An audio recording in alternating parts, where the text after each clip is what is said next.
आरोपी अटक होण्यासाठी 26 दिवस का लागले? संदीप क्षीरसागर यांनी उपस्थित केला सवाल. आमची पहिल्या दिवसापासूनची मागणी आहे. यातील मुलं कमी वयाची आहेत. त्यातील मास्टर माइंड वाल्मिक कराड आहे. वाल्मिक कराड याला अटक करून देखील 302 मध्ये का नाही? आरोपी गंभीर गुन्ह्यात असताना देखील मोठ्या हॉस्पिटलमध्ये ॲडमिट होतोय आणि सरेंडर कधी व्हायचं ते ठरवतोय. यांना वेळ दिला जात आहे पुरावे नष्ट करायला. CDRमध्ये ज्याचं नाव ते पोलीस प्रशासनाला मी देणार आहे. 28 तारखेला कराडने डिस्चार्ज घेतला. धनंजय मुंडे यांनी नैतिकता दाखवून हा तपास होईपर्यंत राजीनामा द्यावा. यातील आरोपी प्रशासनाने जनतेसमोर आणावेत. मी विरोधक असतो तरी जो मुख्यमंत्र्यांनी शब्द दिला तो ते पाळतील. धनंजय मुंडे यांचे संरक्षण म्हणून त्यांनी हा राजीनामा दिलाच पाहिजे. हे बघा, हे प्रकरण पूर्ण 26 दिवस झाले आणि हे प्रकरण ज्या पद्धतीने सभागृहामध्ये किंवा सर्व पक्षाच्या आमदारांनी मांडलं, त्याच्यानंतर जो लोकांमध्ये ह्या संदर्भातला रोष आहे, आपण बीड जिल्ह्याचा जो मोर्चा झाला, रस्त्यावरती लोक तिथं उतरले, 1 लाखाच्या पुढे तिची आकडेवारी. आणि आता म्हणजे मी जसं माझ्या कानावरती अनेक जिल्ह्यांमध्ये मोर्चे निघतात, परभणीमध्ये पण मोर्चा निघतो, पण एवढं मोठे सर्व लोकांचं लक्ष असताना, मीडियामध्ये रोज हे चालू असताना 26 दिवस अटकेला कशामुळे लागतात ते, हा म्हणजे विचार करण्यासारखी गोष्ट आहे. आमची पहिल्या दिवशीपासून मागणी आहे की हे जे काही मुलं आहेत, हे कमी वयाची मुलं आहेत, ह्यांना ज्यांनी करायला लावलं तो मास्टर माइंड वाल्मिक कराड आहे. दुसरा प्रश्न की मी पहिल्या दिवशीपासून सांगतोय की हा मास्टर माइंड आहे. वाल्मिक कराड अटक होऊन सुद्धा 302 मध्ये हा कट कारस्थान हिनी रचना, हे कनेक्शन पूर्ण खंडणीपासून दिसतंय आपल्याला. खंडणीपासून हा गुन्हा झाला. हे हे जेवढे पण काही मुलं सापडतात त्याच्यामधले 2 ते 3 मुलं त्या वाल्मिक कराडचे घरचे नातेवाईक आहेत, त्यांचे त्या CDR मध्ये त्यांची ते सापडले.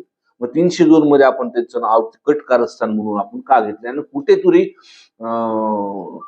राजकीय संरक्षण हे धनंजय मुंडे साहेबांकडून मंत्री असल्यापासून भेटतं. 26 दिवस ज्या पद्धतीने ह्यांची अटके होतात. आता एखाद्या पिक्चर स्टाईल मध्ये वाल्मिक कराड गाडीमध्ये येतात, जो गाडी चालक आहे काहीतरी त्याचं नाव मोराळे, तो तिथं अनेक त्या घटनास्थळी माझं मसाजोगला जेव्हा काही मोठे नेते येतात त्यांच्या मागे गाडी लावून असतो तो.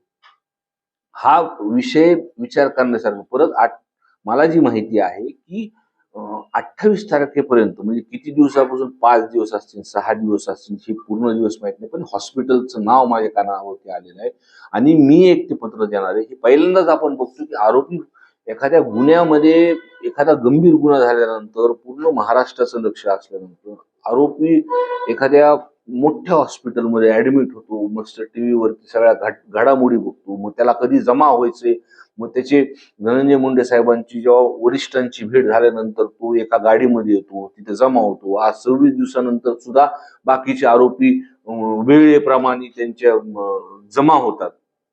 काही वेळ दिला जातो ह्यांना काहीतरी पुरावे नष्ट करायला. माझी एकदम हे सर्व गोष्टीमध्ये मागणी मी पहिल्यापासून ठाम आहे. काही CDR मध्ये सुद्धा जे काही नाव मोबाईलचे मग मी आज पोलीस प्रशासनाकडे देणार आहे.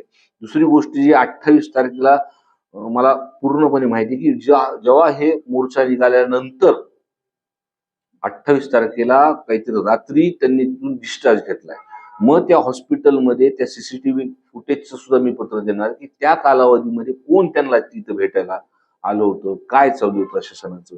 आणि माझी पूर्णपणे मागणी की हा तपास फास्ट ट्रॅक वरती घेतलेला आहे. सरकारने सुद्धा ह्याच्यावरती दखल घेतलेली आहे. पण पालकमंत्री धनंजय मुंडे साहेब जे काय कालावधीमध्ये बीड जिल्ह्यामध्ये असताना प्रशासनामध्ये काही अधिकारी बदलले होते, तिथं घेतले होते आणि तिथं कुठंतरी मागं पुढं होतंय असं मला वाटतं. पण आमची नैतिकता त्यांनी दाखवा. त्यांनी हा तपास तर त्यांनी राजीनामा द्यावा आणि पूर्णपणे तपास, म्हणजे जे कुणी दोषी आहेत, मग ते फरार असल्यापासून जे कुणी त्यांच्या कॉन्टॅक्टमध्ये, हॉस्पिटलमध्ये त्यांच्या कुणाशी गाठीभेटी झाल्यात किंवा आतापर्यंत 26 दिवस का लागतात ते, आणि लवकरात लवकर जे सगळे हे जे आहेत हे प्रशासनाने हे लोकांसमोर आणले पाहिजे, त्यांना अटकी झाली पाहिजे.